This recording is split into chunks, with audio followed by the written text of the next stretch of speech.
My 15-year-old daughter and I was banned from my wife's sister's wedding. We only invited elites. I don't want you to look out of place. I didn't argue. I just said, we won't be attending. But when Christmas came, I made one quiet change, and the entire family lost it. Everything was changed. Chapter 1. You don't belong here. I still remember the way my daughter looked at me after the call ended. Her big, confused eyes, searching my face for an explanation I couldn't bring myself to say out loud. She said, "What?" my daughter asked quietly. I swallowed the lump in my throat. Your aunt said the wedding is for elites. Only. We weren't invited. My daughter blinked. Are we not family? They think we'd look out of place, I said, forcing a calm tone. But don't worry. We're not going. She stood there, trying to process it. 15 years old, smart as a whip, already dealing with high school cliques and social cruelty, now being told she wasn't good enough for her own mother's side of the family. It wasn't just the rejection that stung. It was the hypocrisy. I had been married to my wife for nearly 20 years. I worked 2 jobs to keep us afloat during the early years, supported her through nursing school, and paid off her parents' second mortgage when they were drowning in debt. I was the guy who fixed their broken pipes, babysat their kids, drove their mother to appointments when no one else had time, and now I was being treated like a weed that somehow made it into their carefully groomed lawn.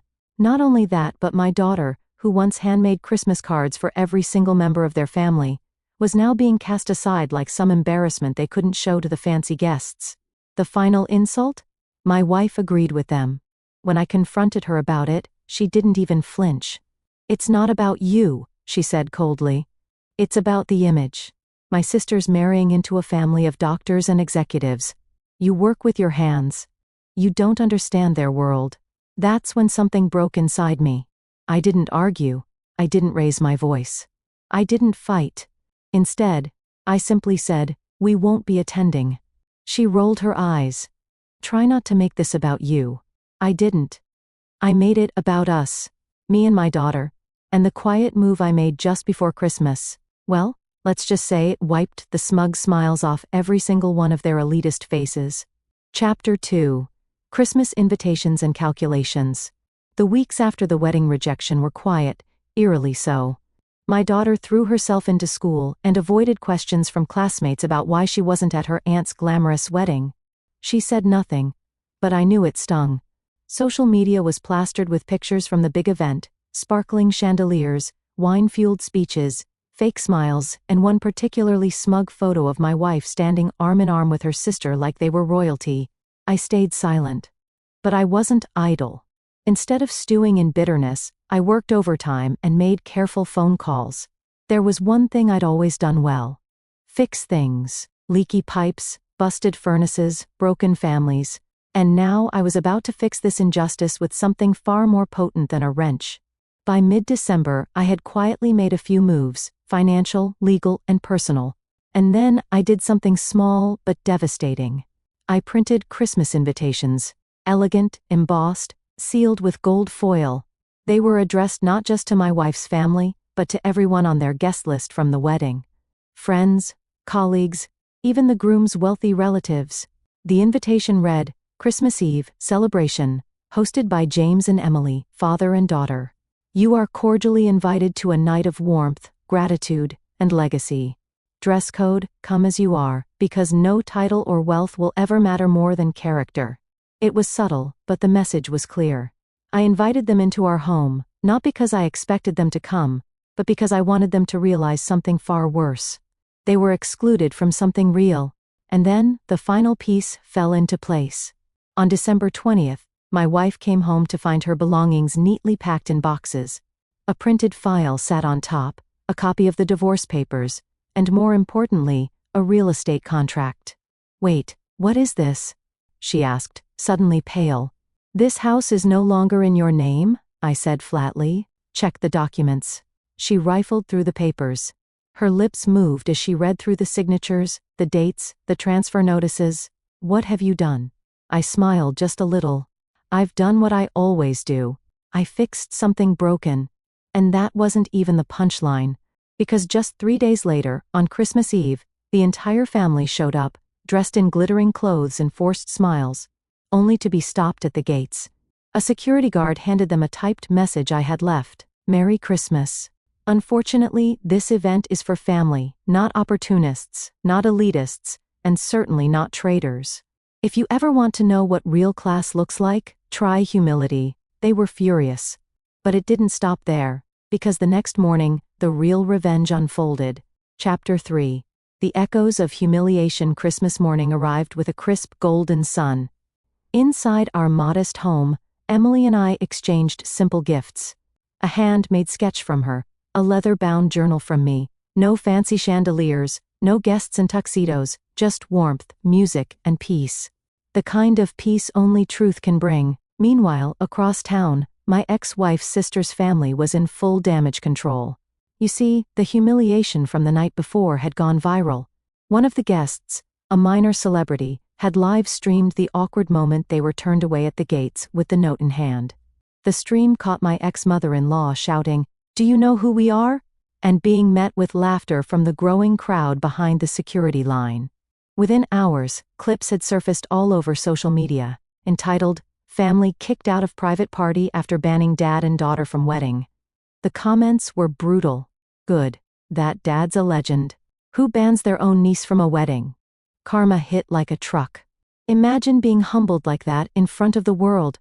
And the consequences? Immediate. The sister, who prided herself on being a lifestyle influencer, began losing sponsorships. A brand deal with a luxury clothing line was quietly cancelled. My ex-wife's job, already teetering after several HR complaints, came under fire when someone linked her name to the viral humiliation. She was put on immediate leave. But none of that compared to what happened at Emily's school.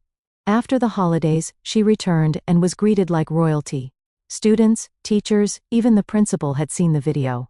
And then, one of the teachers who moonlighted as a blogger, wrote a heartfelt article titled, "The Plumber Who Taught Elites a Lesson in Class." It was shared 200,000 times in 2 days. Suddenly, our quiet lives became a symbol of something bigger: dignity, resilience, and the triumph of character over status.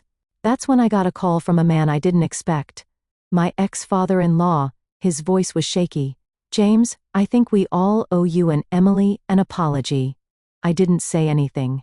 I just let the silence sit. And then he whispered, "Please, help us fix this. We're losing everything." I finally replied, "You already threw out the one man who could fix things." Then I hung up. Chapter 4. Emily's Letter and the Collapse of a Legacy. A week passed since the Christmas fallout. The media had shifted its attention to new stories, but for the once proud elite family, the shame lingered like rot beneath polished marble. That's when Emily came to me holding an envelope. "What's this?" I asked as she handed it over. "A letter," she said simply, "to Aunt Clarissa. I want to say something. Not out of anger, but because I'm done letting them define who we are." I opened the envelope and read, "Dear Aunt Clarissa, I may not have a designer dress, a last name worth Googling, or a stepdad with a private yacht. But I have something you don't. A father. Who stayed. You called us unworthy. You called him low class. Yet when your glittering wedding collapsed in public disgrace, it wasn't your high-class friends who saved you. It was a man who stayed silent when he could have destroyed you.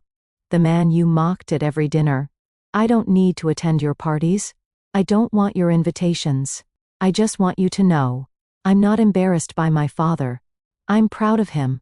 I hope one day you'll learn the difference between status and character.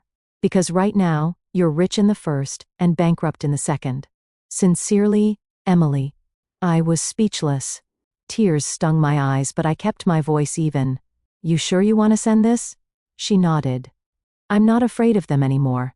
I just want them to know what they lost." She mailed the letter herself.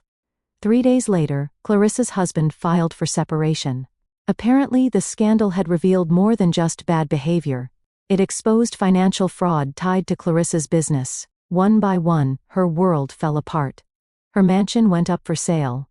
Her Instagram account got hacked, and leaked messages revealed how she truly spoke about even her closest friends. Sponsorships. Gone. Public reputation. Ruined. And my ex-wife. She showed up at my door. Eyes red. Makeup running.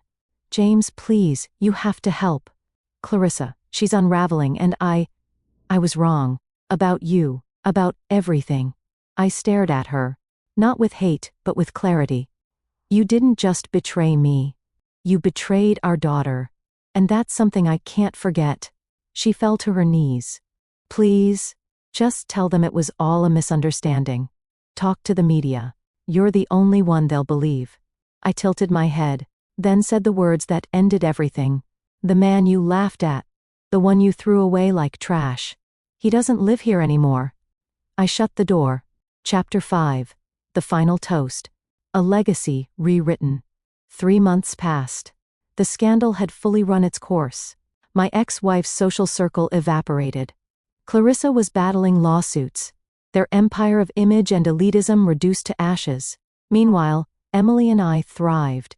I accepted a speaking invitation at Emily's school, Career Day. When I stepped into the auditorium wearing my uniform, I saw doubt in some of the kids' eyes. Until Emily stood up to introduce me. This is my dad. He's a plumber. And he's the most loyal, hard-working, honest man I've ever known. If your house flooded tomorrow, he's the guy you'd call. If your life fell apart, he's still the guy you'd want. There was silence. Then applause. Some teachers even teared up. That night, I took Emily out to dinner at a modest but cozy place. No suits, no cameras, just father and daughter enjoying peace. Halfway through our meal, the waiter arrived with a bottle of champagne. Compliments of the gentleman at the bar, he said.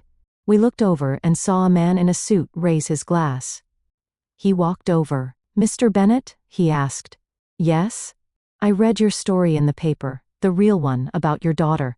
The quiet strength, the grace with which you handled everything. I run a national initiative to support skilled tradespeople and promote dignity in work. Would you consider speaking at our summit next month? I blinked. You want me? He smiled. No, sir. We want the man who didn't break, even when everyone else laughed. Weeks later, I stood on a stage, looking out over a crowd of thousands. My speech was simple. They called me a nobody, a joke. They laughed because I fixed toilets, not led board meetings. But let me tell you something. A man's worth isn't in the car he drives or the brand of his watch. It's in the promises he keeps. And I kept everyone, especially to my daughter. The crowd rose to its feet. As Emily and I walked off stage, she leaned in and whispered, You didn't just get revenge, Dad. You rewrote the definition of success. And in that moment, surrounded not by fake friends or forced smiles, but by earned respect and unconditional love, I finally felt like the richest man alive. Was this revenge perfectly justified? Tell us what you would have done in the comments below. Like the story, share it with someone who needs this energy, and subscribe to Lauren's story for more jaw-dropping tales of betrayal and justice. Because here, every lie has its reckoning, and every betrayal finds its shadow. Stay sharp, stay strong, and stay tuned.